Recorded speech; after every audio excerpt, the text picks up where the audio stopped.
안녕하세요. 책사입니다. 우리의 옛 이야기 시작하겠습니다. 옛날 어느 마을에 한 형제가 살고 있었다. 형제는 일찍이 부모를 여의고 집도 없어서 사방으로 떠돌아다니며 거지 노릇을 했다. 형은 마음씨가 좋지 못했다.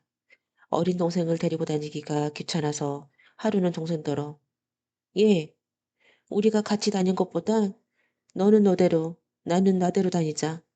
나는 내일 기아집 있는 마을로 다니며 빌어먹을 테니 너는 저기 초가집만 있는 데로 가서 빌어먹어라 하였다.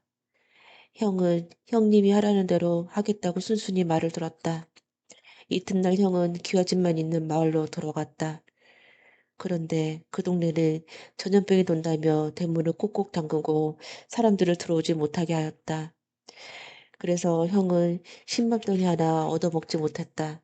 한편 동생은 초가집 있는 동네로 돌아다녔는데 마을마다 생일잔치며 환갑잔치를 하는 집이 많아서 떡이며 고기를 실컷 얻어먹고 또 많이 얻어서 형한테 가지고 갔다. 마음씨가 나쁜 형은 이걸 보자마자 화를 냈다. 예, 내일은 내가 초가집 동네를 돌아다닐 테니 너는 기아집 동네를 돌아다녀라 했다. 이튿날 형은 초가집 동네를 돌아다녔다.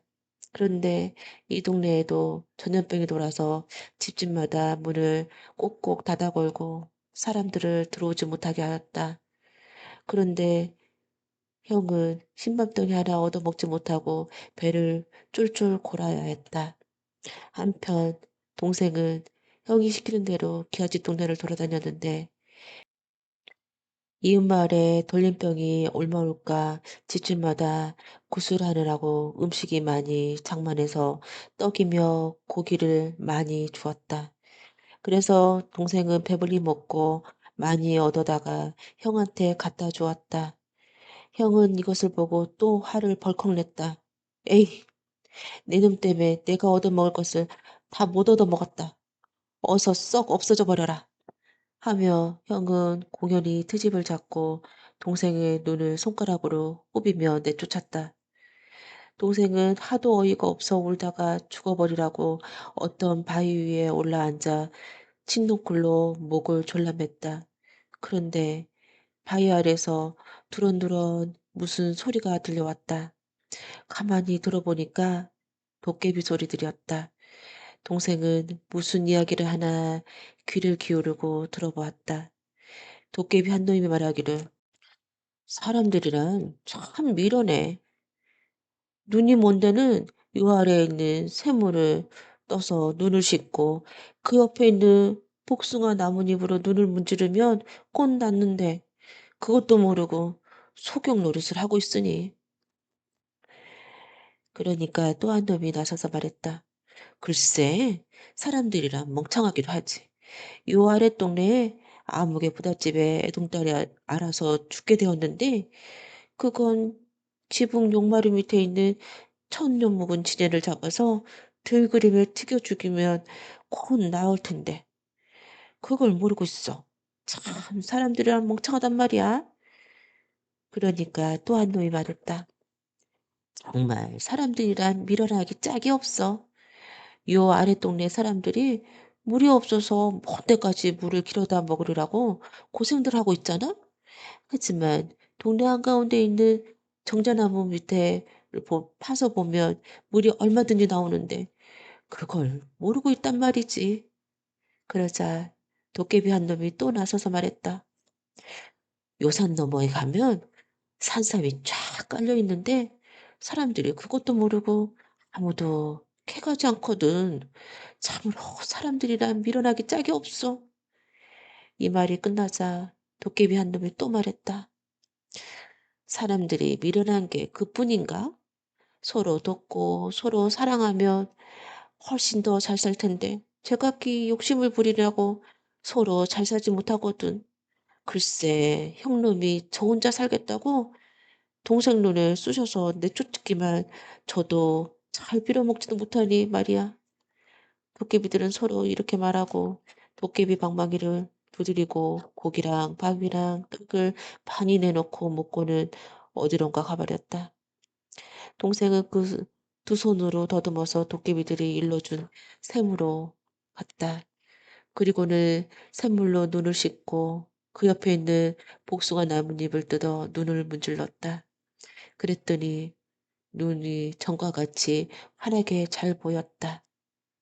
동생은 다시 산 아래에 있는 부잣집에 찾아가서 밥 좀 달라고 말을 했다. 마량을 쓸던 하인이 나와서 이 집에는 애동딸이 죽게 돼서 남에게 밥 줄 경향이 없다고 내쫓으려고 했다. 동생은 자기는 죽어가는 사람을 병을 고칠 수 있는 사람이라고 하면서 밥이나 달라고 했다. 그래도 하인은 듣지 않고 내쫓으려고 했는데 동생은 안 가겠다 하며 말다툼이 벌어져 시끄러워지니 주인 영감이 나와서 무엇 때문에 다투느냐고 물었다. 하인이 이까짓 거지 새끼가 죽어가는 사람을 병을 고칠 수 안다고 떠들어대서 그딴 소리 하지 말라고 어서 가라고 하고 있습니다. 라고 말했다. 주인은 하인의 말을 듣고 사람을 업신여겨서는 아니 된다. 그러지 말고 어서 들어오라고 해라. 이래서 동생은 안으로 들어가 우선 밥을 한 사람 얻어먹고 밥을 먹고 나자 주인은 동생을 보고 자기 딸을 병을 고쳐보라고 했다. 이 아이는 먼저 처녀의 방에 들어가서 맥을 짚어본 다음 집안에 휘 둘러보고 나서 감옷에 두다 들김을 끓이게 하고는 당정 대여섯 명을 데리고 지붕으로 올라갔다. 그리고 용마루 기와장을 벗기고 그 밑에 용마루에만 큰 진해 한 마리를 잡아 들기름을 끓는 가마솥에 넣어 튀겨 죽였다. 그랬더니 이 집의 딸이 병에 깨끗이 나았다.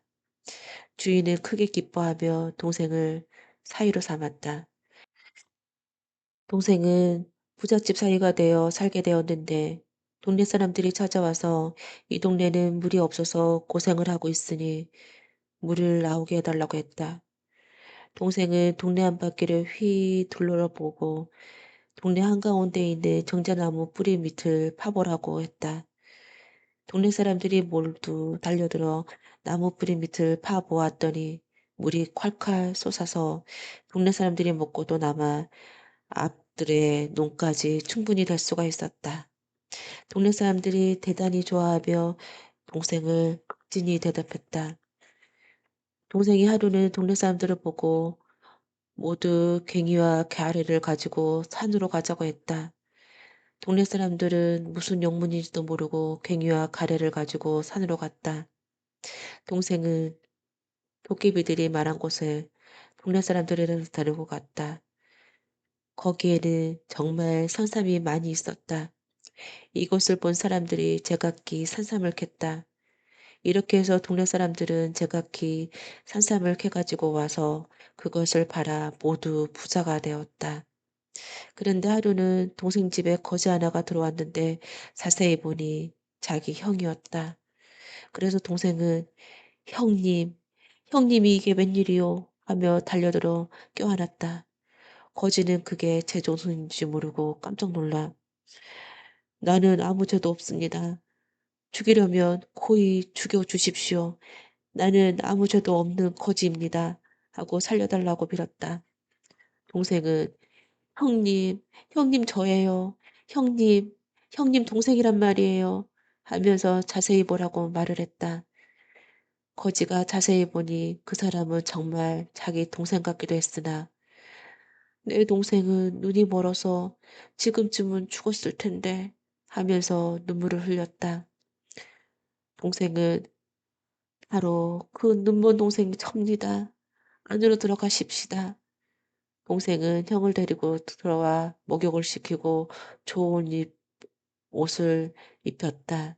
그리고 먼 눈을 고치게 된 이야기와 부잣집 사이가 된 이야기를 들려주었다. 형은 동생의 말을 다 듣고 나서 크게 뉘우치고 마음을 고쳐먹고 동생과 유좋게 잘 살았다고 한다.